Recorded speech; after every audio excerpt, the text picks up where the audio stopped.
In NBC's hit reality show, The Biggest Loser, contestants of season 8 lost hundreds of pounds. While at the weight loss ranch and on their own, they spent their days exercising rigorously and eating as little as possible. By the end of the season, they were at the smallest weight they'd ever been, and they left feeling happy and confident.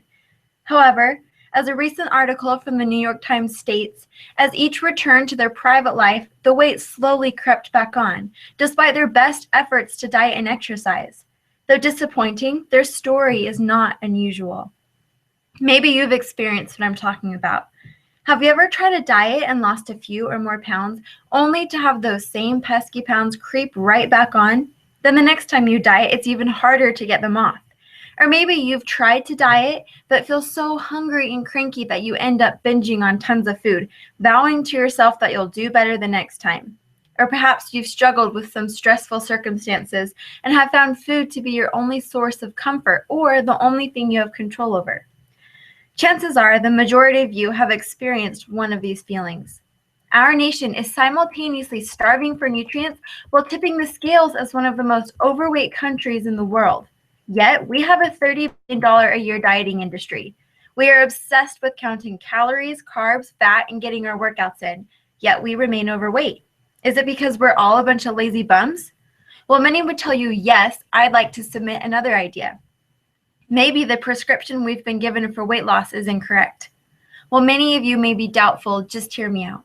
Did you know that 95.7% of those who lose weight are unable to maintain the weight loss long term? If any drug or medical procedure had a 95% failure rate, it would have been rejected and we'd move on to other ideas. Yet for some reason, as a nation, we hold fast to this thought that if we just starve ourselves enough and move more, we're going to get healthy. Well, I don't believe that's true, and fortunately, research backs me up. My purpose today is to convince you to reject any weight loss method that encourages you to count what you eat rather than listen to internal hunger cues. First of all, the model we've been given for weight loss does not work long term. For the past few decades, scientists have been hard at work seeking to understand the physiology and psychology behind weight loss. What they found has been buried within medical journals and is just beginning to come out, and thank goodness it is. Basically, the biggest myth debunked is the idea that anyone can consciously regulate the number of calories they take in and burn. Here's an example from the New York Times bestseller, The Calorie Myth. This book has been endorsed by Harvard Medical School, Johns Hopkins Medical School, UCLA, and several top medical researchers. The author, Jonathan Baylor, explains that, quote, researchers at the University of Washington cite the role of a complex control system in the brain that adjusts the calories our body takes in and expends, both immediately and over the long term, to achieve homeostasis and keep our weight stable over time. Similarly to the way the body automatically regulates insulin and blood glucose until that system is overwhelmed and breaks down, the body automatically regulates body fat until it is overwhelmed and breaks down. Another way to think of it, much as we exhale more when we inhale more, or we urinate more when we drink more, we also burn more when we eat more and burn less when we eat less automatically, end quote. So you may be wondering, well, if that's true, then why is anybody overweight? And that's a good question. As Baylor explained, just like breathing in bad air gives you lung cancer, eating the wrong foods clogs your body's ability to regulate its energy needs and leads to the disease obesity. It's not that calories don't count. They do. But you do not need to consciously count them because your body will take care of that. And often when you do consciously count them, you'll be taking in the wrong amount and cause emotional distress and obsession with food. Think of it this way. Research is becoming more and more clear about the idea of a set point weight. Everyone has a certain weight that is just right for them, and their body will fight to get to that weight. Usually, in a healthy person, that weight correlates with a healthy body fat percentage. However, for some, as they eat unhealthy foods, to deal with those unhealthy foods, the body raises their set point weight. Here's another quote from Baylor.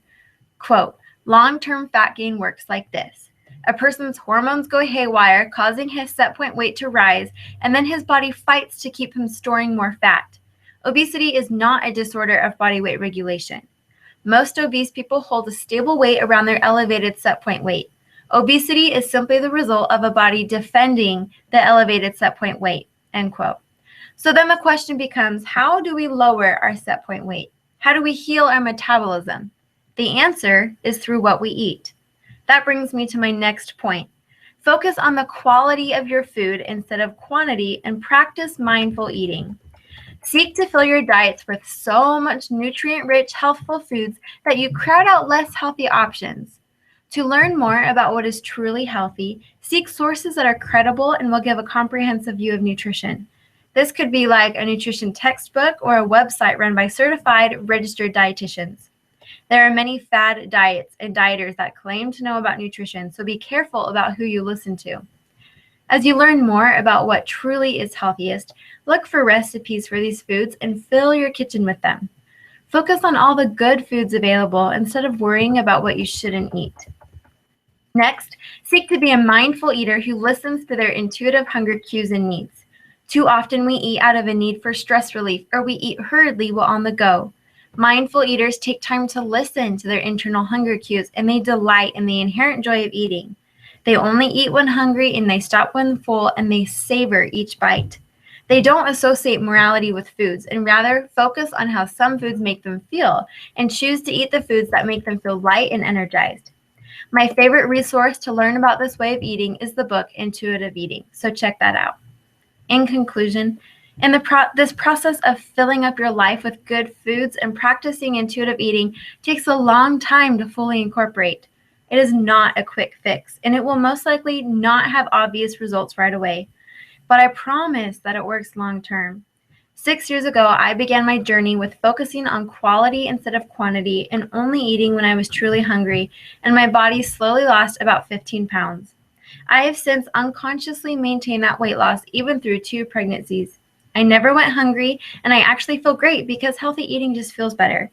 So next time you are hit with the siren call of another quick fix weight loss strategy, just run away. You have too much good to do in this life to obsess over your weight. So take the time to incorporate healthy foods and habits into your life and watch your metabolism slowly heal. Then move on and do what God meant for you to do with your life. Thank you.